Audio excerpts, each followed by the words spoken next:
ज्येष्ठ साहित्यिक ज्ञानपीठ पुरस्काराने सन्मानित कविश्रेष्ठ विष्णू वामन शिरवाडकर तथा कुसुमाग्रज यांचा जन्मदिन मराठी राजभाषा गौरव दिन म्हणून साजरा केला जातो। या पार्श्वभूमीवर सातपूर येथील प्रबोधिनी ट्रस्टतर्फे मराठी राजभाषा गौरव दिनानिमित्त कुसुमाग्रजांच्या कविता वाचन स्पर्धेचे आयोजन करण्यात आलं होतं। या प्रसंगी वनस्पतीशास्त्र तज्ज्ञ प्राध्यापक डॉक्टर शोभा सातभाई या परीक्षक म्हणून उपस्थित होत्या। अध्यक्ष रोहिणी ढवळे यांच्या अध्यक्षतेखाली झालेल्या या कार्यक्रमास उपाध्यक्ष डॉक्टर दिलीप भगत, सचिव रमेश वैद्य, पूनम यादव आणि सुजाता बिलाडे, अधीक्षिका संगीता पाटील हे उपस्थित होते।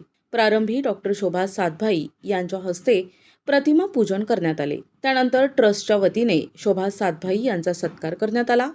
त्यानंतर ट्रस्टच्या वतीने डॉक्टर शोभा सातभाई यांचा परिचय करून देण्यात आला। आणि सध्या त्या विद्यापीठात PhD रिसर्च गाईड म्हणून कार्यरत करत आहेत वनस्पती शास्त्र या विषयात। त्यांचे बरेचसे साहित्य हे प्रकाशित झाले आहेत। तर त्याच्यापैकी हिरवाई हा काव्यसंग्रह, तसेच मृदगंधाचा बहर हा काव्यसंग्रह 22 जानेवारी 2022 ला नाशिक येथे प्रकाशित झाला आहे। आठवणींचा हिंदोळा, आरोग्यदायी वनस्पती, आरोग्यदायी जीवनशैली, तसेच त्यांचे आगामी जे साहित्य आहे ते उपयुक्त औषधी वनस्पती व आरोग्यदायी पाककृती। आणि त्यांना वेगवेगळे पुरस्कार देखील मिळाले आहेत। त्यापैकी त्यांना मराठी भाषा दिनी 27 फेब्रुवारी 2022 ला कुसुमाग्रज जन्मदिनी शिरवाडे गावी गौरव चिन्ह देऊन सन्मान करण्यात आला। तसेच त्यांना तिथे निमंत्रित कवी म्हणून देखील आमंत्रित करण्यात आले होते। दुसरा पुरस्कार जो आहे त्यांना तसंच राजमाता जिजाऊ पुरस्कार 2022 मध्ये नाशिक येथेच त्यांना मिळाला होता। नंतर महाराष्ट्र भूषण महाकवी वामनदादा कर्डक राज्यस्तरीय राज्य पुरस्कार देखील त्यांना प्राप्त झाला आहे। तसेच आदर्श प्राध्यापक म्हणून देखील पुरस्कार जाहीर झाला आहे। छत्रपती शाहू पुरस्कार 2010 मध्ये त्यांना मिळाला आहे। तसेच त्यांना नक्षत्र साहित्य निर्मिती पुरस्कार त्यांच्या हिरवाई काव्यसंग्रह निमित्त मिळाला आहे।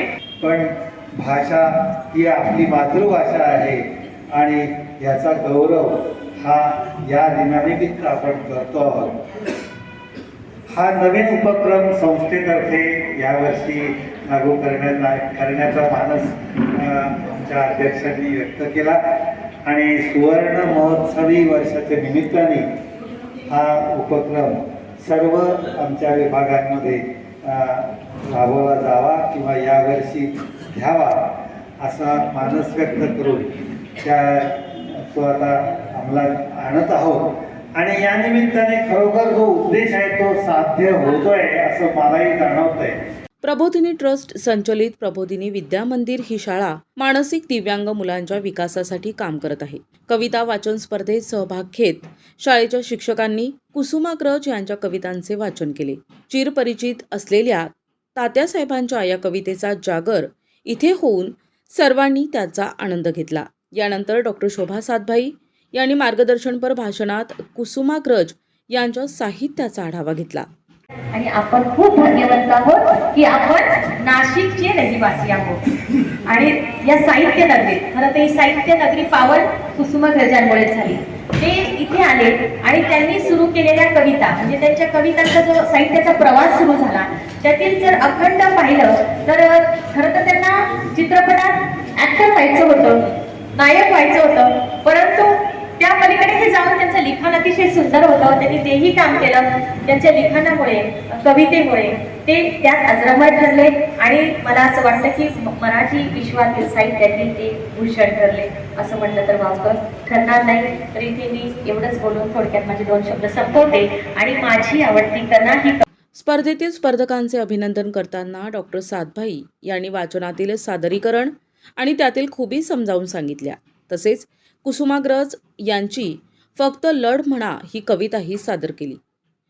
ओळखलं का सर मला पावसात आलं कोणी, कपडे होते कर्दमलेले केसांवरती पाणी, कपडे होते कर्दमलेले केसांवरती पाणी, क्षणभर बसला क्षणभर बसला नंतर हसला, बोलला वरती पाहून. क्षणभर बसला नंतर हसला, बोलला वरती पाहून. गंगा माई पाहुणी आली, गेली घरट्यात राहून. गंगा माई पाहुणी आली, गेली घरट्यात राहून. माहेर वाशिन पोरी सारखी चार भिंतीत नाचली. माहेर वाशिन पोरी सारखी चार भिंतीत नाचली. मोकळ्या हाती जाईन कशी, मोकळ्या हाती जाईन कशी, बायको मात्र वाचली. मोकळ्या हाती जाईन कशी, बायको मात्र वाचली. भिंत खचली, भिंत खचली, चूल विजली, होते नव्हते गेले. भिंत खचली, चूल विजली, होते नव्हते गेले. प्रसाद म्हणून पापण्यांमध्ये पाणी तेवढे ठेवले.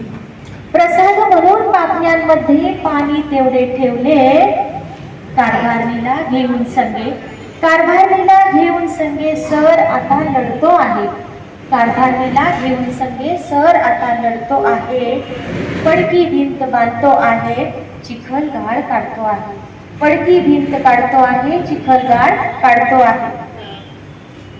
खिशाकडे हात जाताच, खिशाकडे हात जाताच हसत हसत उठला. खिशाकडे हात जाताच हसत हसत उठला. पैसे नकोत सर, पैसे नकोत सर, जरा एकटेपणा वाटला. पैसे नको सर, जरा एकटेपणा वाटला. मोडून पडला संसार, मोडून पडला संसार तरी मोडला नाही कणा. मोडून पडला संसार तरी मोडला नाही कणा. पाठीवरती हात ठेवून नुसते लढ म्हणा.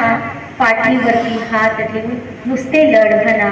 पाठीवरती हात ठेवून नुसते लढ म्हणा. धन्यवाद.